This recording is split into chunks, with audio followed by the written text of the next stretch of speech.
ओम गुरुर्ब्रह्मा गुरुर्विष्णु गुरुर्देवो महेश्वरा गुरुर्साक्षात् परम ब्रह्म तस्मै श्री गुरुवे नमः। हरि ओम। चलिए, तो भगवत गीता कर रहे थे। आज हम करेंगे 12वां अध्याय। 12वां अध्याय 7वें के बाद सीधा 12वां अध्याय है, क्योंकि हमारे यूजीसी नेट के सिलेबस में पूरी भगवत गीता नहीं है, कहीं कहीं से है। तो इसमें 12वें अध्याय में भक्ति योग का वर्णन है, जिसके अंदर 20 श्लोक हैं। तो इससे पहले 11 अध्याय तक हम क्या पढ़ते हुए आ रहे हैं, इसका सार यहां पर लिखा हुआ है। पढ़ लेते हैं थोड़ा सा कि दूसरे अध्याय से लेकर यहां तक भगवान ने प्रत्येक स्थान पर सगुण साकार परमेश्वर की उपासना की प्रशंसा की है। 7वें अध्याय से 11वें अध्याय तक खास सगुण साकार परमात्मा की उपासना का महत्व भी बताया। उसके साथ में 5वें अध्याय में 17 से 26 श्लोक तक और 6ठे अध्याय में 24 से 29 श्लोक तक और 8वें अध्याय में 11 से 13वें श्लोक तक, इसके अलावा कई जगहों पर निर्गुण निराकार की भी उपासना का महत्व बता दिया। तो अब क्या है, सगुण साकार की भी बात कर रहे हैं और निर्गुण निराकार की भी बात कर रहे हैं। अंत में 11वें अध्याय के आखिरी श्लोक में सगुण साकार भगवान की अनन्य भक्ति का फल भगवत प्राप्ति बता करके मत कर्म कृत से शुरू हुए उस आखिरी श्लोक में सगुण साकार स्वरूप की भगवान की भक्त की महत्ता को जोड़ देकर उन्होंने समझाया है। तो इस विषय पर अर्जुन के मन में क्या हुआ कि निर्गुण निराकार ब्रह्म की तथा सगुण साकार भगवान की उपासना करने वाले दोनों उपासकों में से उत्तम कौन है, ये जानने के लिए अर्जुन पूछते हैं। क्या पूछते हैं, देखिए ये वाला जो है ना, ये मैंने ऐसे ही डाल रखा है। 11वें अध्याय का आखिरी श्लोक है, 55वां श्लोक है, जिसमें कि उन्होंने सगुण साकार की बात कर रखी है। यहां से हमारा 12वां अध्याय शुरू होता है। तो इसका सार देख लीजिए कि हे अर्जुन, जो 11वें अध्याय का लास्ट था, कि जो पुरुष केवल मेरे लिए ही संपूर्ण कर्तव्य कर्मों को करने वाला है, मेरे ही परायण है, मेरा ही भगत है, आसक्ति रहित है और संपूर्ण भूत प्राणियों में वैराग्य वैर भाव से रहित है, वह अनन्य भक्ति युक्त पुरुष मुझको ही प्राप्त होता है। ये पिछले अध्याय में वो कह करके 12वें अध्याय पे आए। अब इससे अर्जुन के मन की आशंका भी आपने पढ़ ली कि निर्गुण निराकार और सगुण साकार में दोनों में से उत्तम कौन है। तो इसीलिए अर्जुन उवाच, अर्जुन बोलते हैं, क्या बोलते हैं अर्जुन, एवं सतत युक्ता ये भक्ता त्वाम पर्युपासते ये च अपि अक्षरम अव्यक्तम तेषाम के योग वित्तमा। अब यहां पर अर्जुन बोले, अर्जुन कहते हैं कि ये भक्ता एवं जो भक्त, ये भक्ता एवं जो भक्त इस प्रकार से, इस प्रकार कौन सा, ये वाला प्रकार, इससे पहले वाला 55 वाला सगुण साकार वाला, यानी कि 11वें अध्याय में जो 55वां श्लोक में सगुण साकार की बात करें वो। सतत युक्ता, सतत होता है लगातार, सतत कोई भी कार्य करते हैं ना लगातार, उसके अंदर जब युक्त रहता है, उसके अंदर लिप्त रहता है वो, और उसके बाद पर्युपासते, त्वाम पर्युपासते, त्वाम मतलब आप में, और पर्युपासते मतलब कि उपासना करता है, वो आपके अंदर बहुत ही अच्छे तरीके से उपासना करता है। मतलब एक होता है कि उपासना करना, एक होता है पर्युपासना, उसके अंदर भी वो और ज्यादा उसको लगा देते हैं कि ज्यादा अच्छे से उपासना करता है।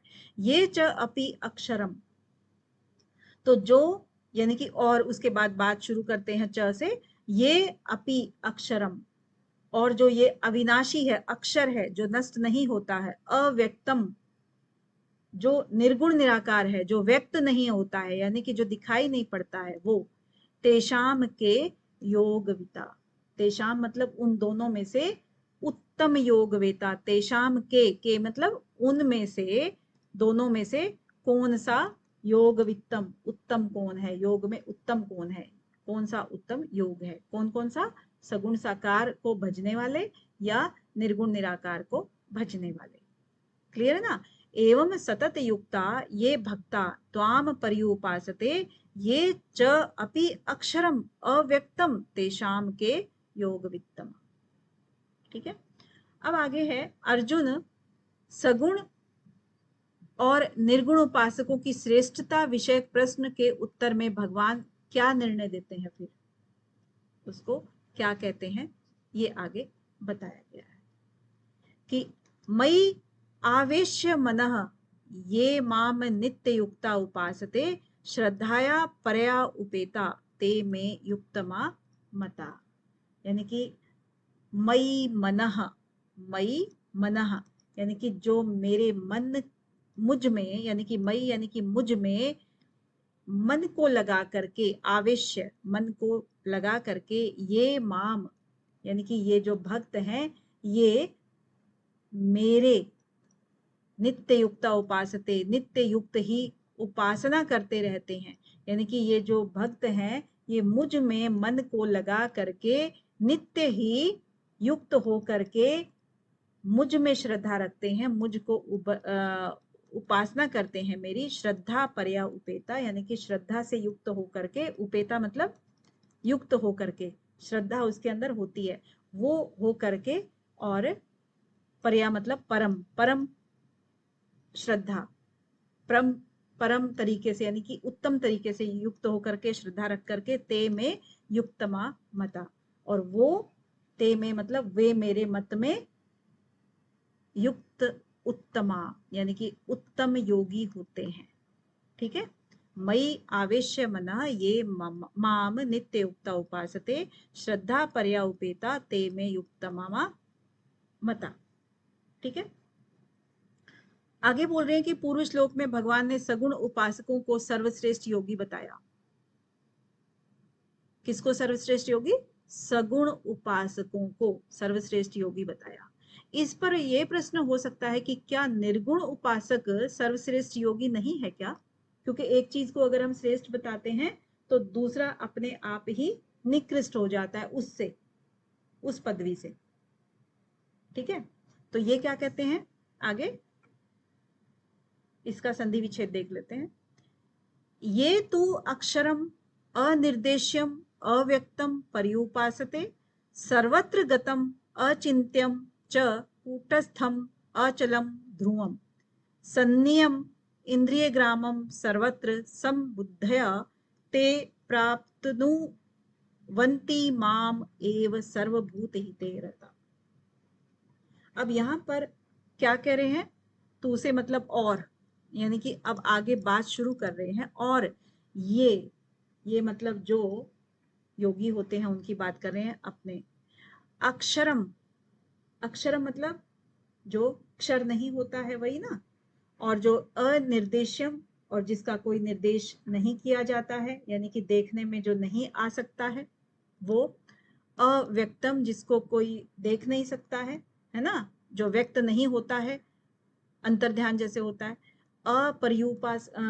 पर्युपासते, और जिसको कि हम बहुत ही अच्छे तरीके से उपासना करते हैं।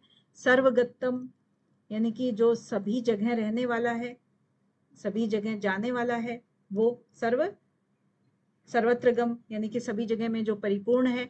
अचिंत्यम और जो चिंतन में नहीं आने वाला है। और कूटस्थम, कूटस्थम क्या होता है? जो जो निर्विकार है, उसका कोई भी आकार ही नहीं है। अचलम जो कि अडिग रहता है, यानी कि जो चलायमान नहीं है। और ध्रुवम, ध्रुवम मतलब ध्रुव, ध्रुव भी अडिग में ही आता है वो।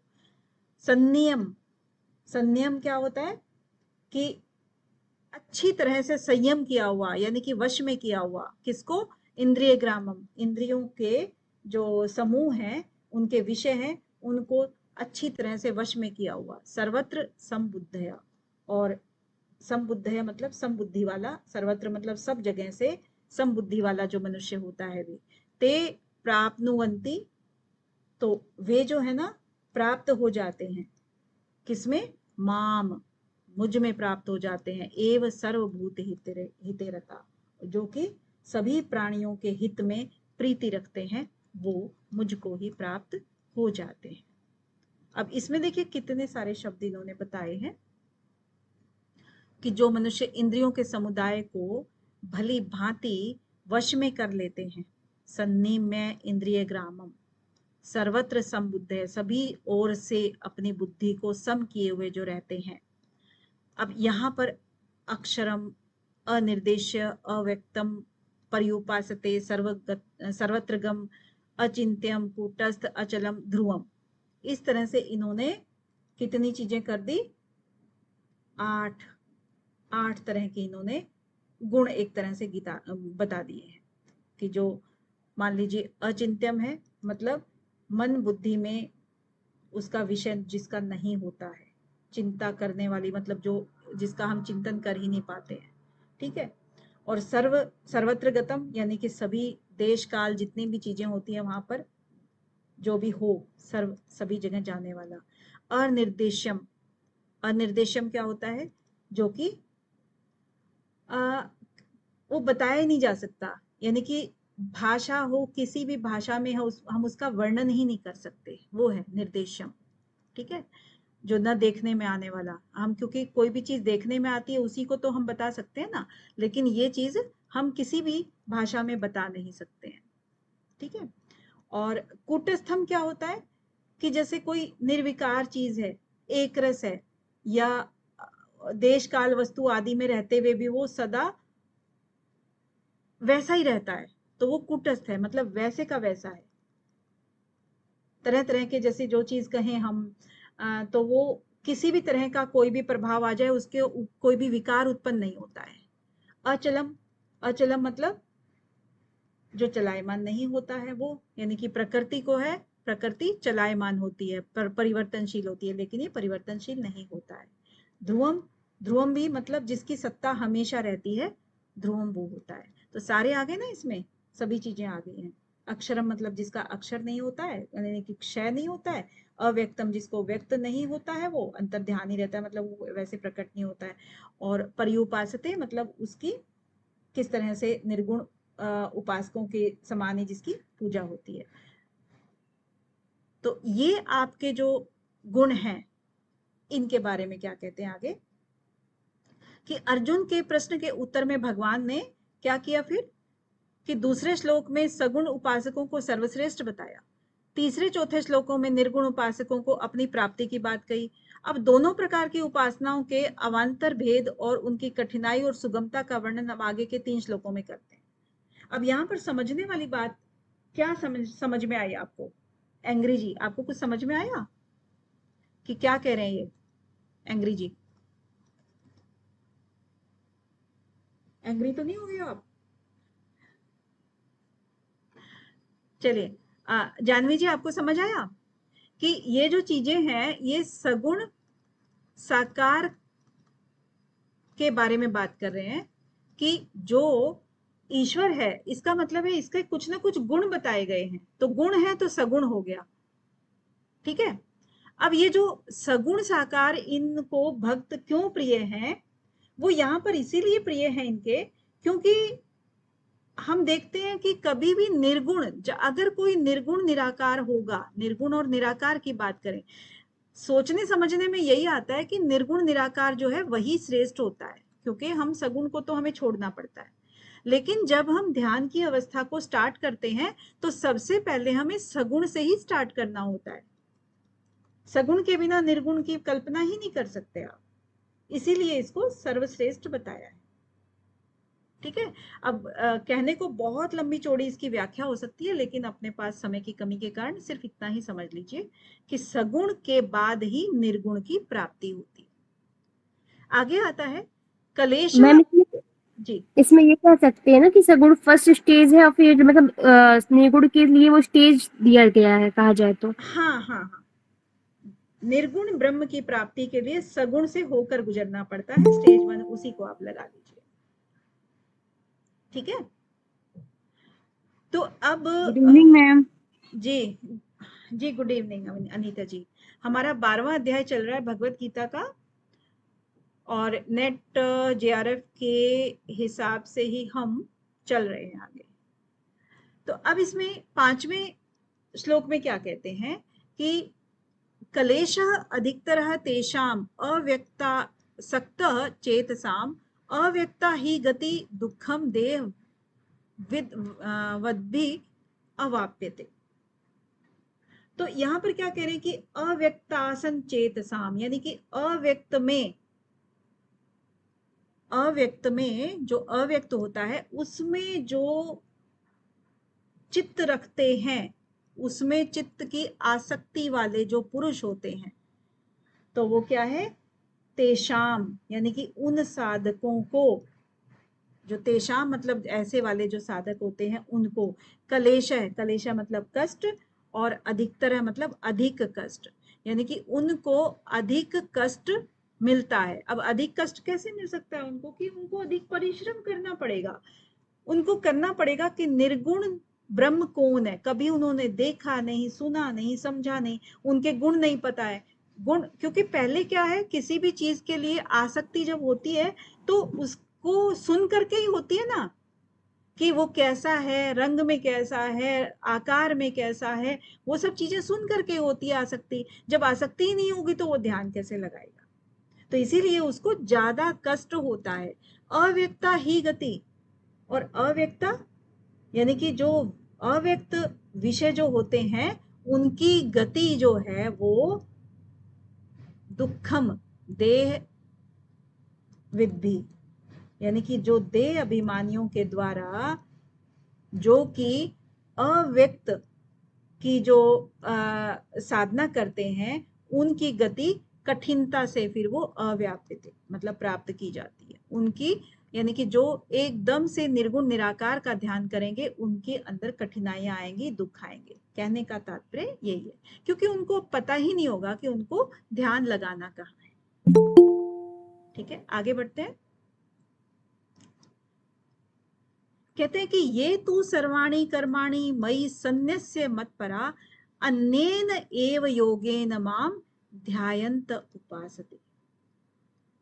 अब तू का मतलब यहाँ पर जो आता है और, जो है ना, यहाँ पर एक बार आपको बताया हुआ है कि तू जो यहाँ पर आते हैं, और उसके आगे फिर और अपनी बात शुरू करते हैं, जारी रखते हैं बात को, कि और या परंतु ये सर्वाणी कर्माणि मयि सन्न्यस्य मत्परा, यानी कि ये जो संपूर्ण कर्मों को, ये सर्वाणी कर्माणि, ये संपूर्ण कर्मों को मेरे, मयि मतलब मेरे, सन्न्यस्य, सन्न्यस्य मतलब मेरे को अर्पण करके, मत्परा यानी कि मेरे ही परायण हो करके, अन्येन एव योगिना, अन्येन मतलब अनन्य, इसमें क्या है, अन्यन्ने, अन्यनेन यानी कि अन्य, अन्य योगेन, योगेन मतलब जो योग होता है, योग से संबंध होता है, और वो माम ध्यायन्त उपासते, और वो मेरा ही ध्यान करते हुए मेरी ही उपासना करते हैं।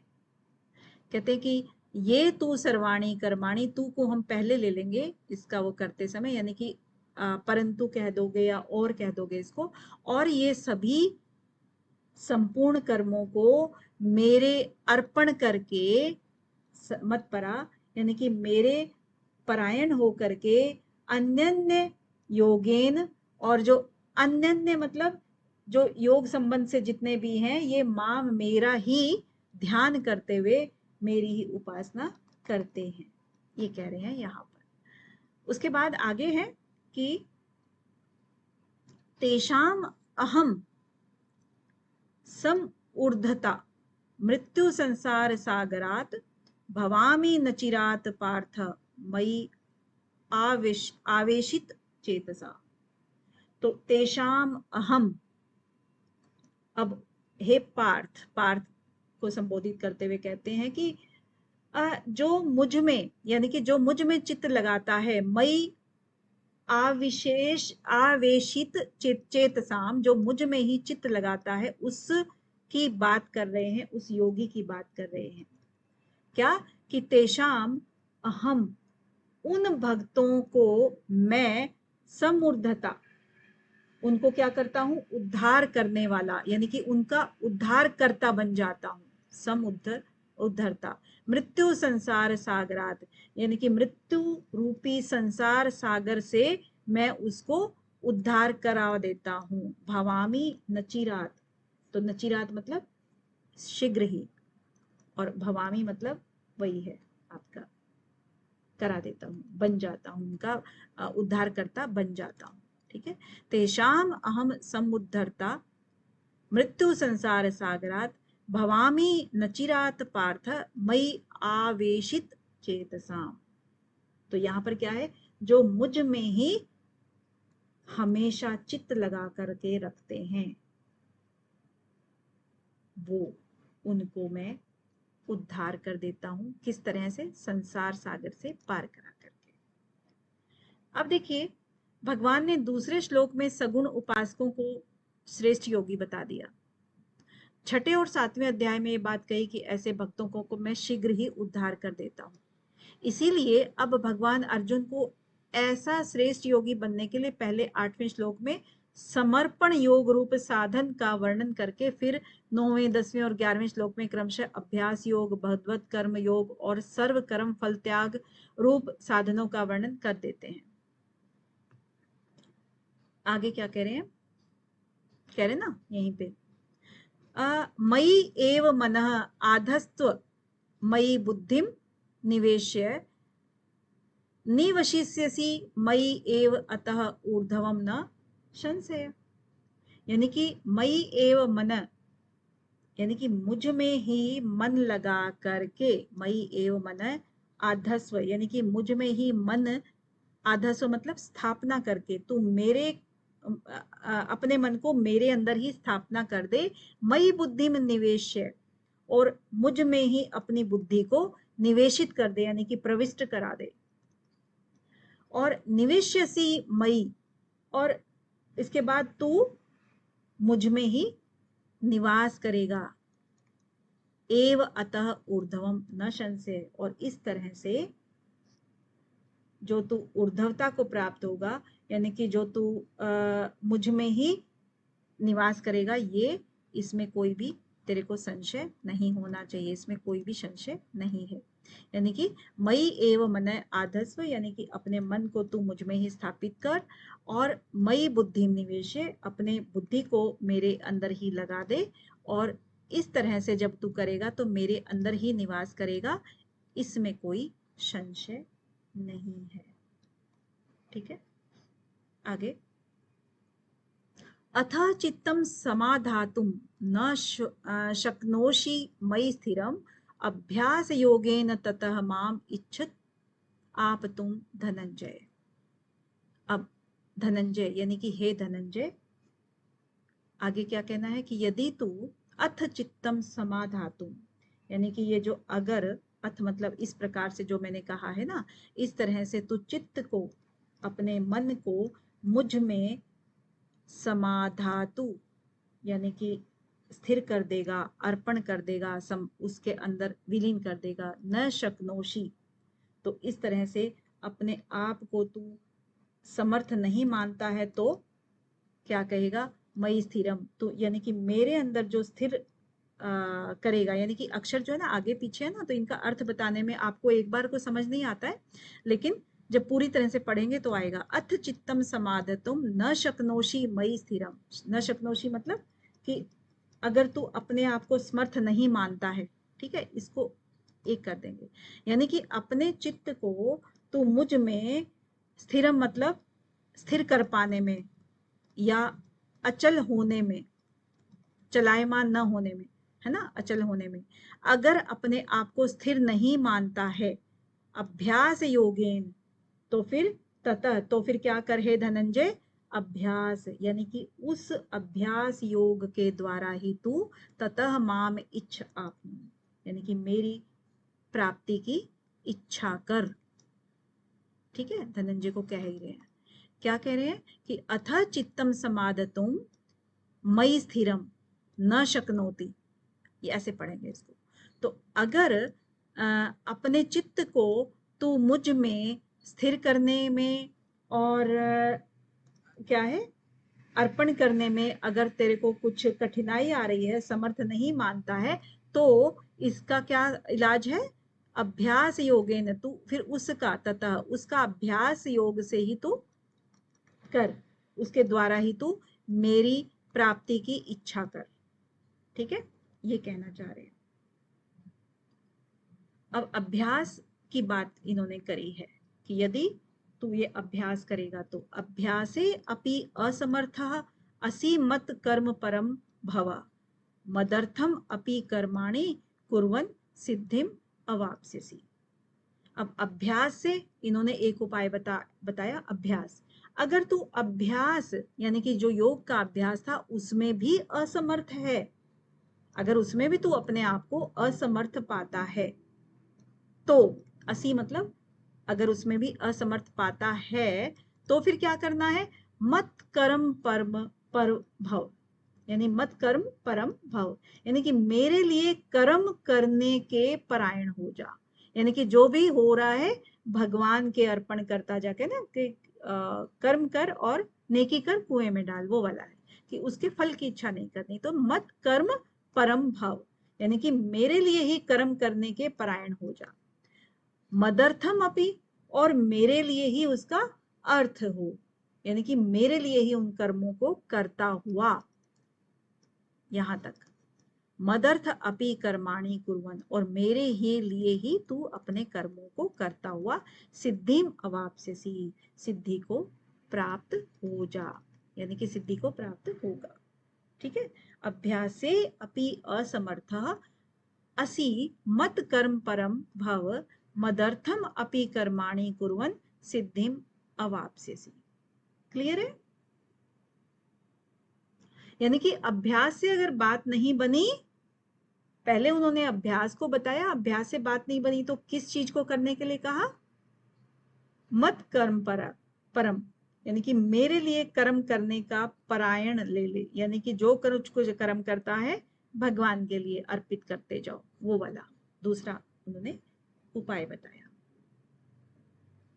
फिर आता है कि अथ एतदपि अशक्तः असि कर्तुम मद योगम आश्रितः सर्व कर्म फल त्यागम ततः कुरु यतात्मवान। अब तीसरी एक और चीज है कि अगर एतदपि अशक्त, अगर ये भी अशक्त तेरे को लग रहा है, यानी कि इसमें भी तू अपने आप को असमर्थ पा रहा है, असि कुर्तुम जो ये बताया जो योग परायण होने के लिए, मतलब भगवत प्राप्ति, भगवत मत कर्म जो परायण था, उसमें भी अगर तू अपने आप को असमर्थ पाता है तो मद योगम आश्रिता, मद योगम मतलब मेरे योग, यानी कि समता वाले योग को आश्रित हुआ तू। अगर ये जो पूर्व श्लोक में कहा था ना वो वाला, अगर उसमें कर्तुम अशक्ता, तो इसको भी तू असमर्थ पाता है, तो असि ततः, और फिर सर्व कर्म फल त्याग। फिर एक चीज और इसके आगे बढ़ के करनी है कि सभी इंद्रियों को वश में करके यत आत्मवान, यत यानी कि यत मतलब आप इंद्रियों की बात कर रहे हो, आत्मवान अंतरात्मा जो आपके अंतःकरण में जितनी भी हैं उनको सबको वश में करके तू सर्व कर्म फल त्याग, ये आपको तरीका अपनाना है कि संपूर्ण कर्मों के फल की इच्छा का त्याग करना है। तीन उन्होंने बोल दिए चीजें, तीन चीजें बोल दी ना।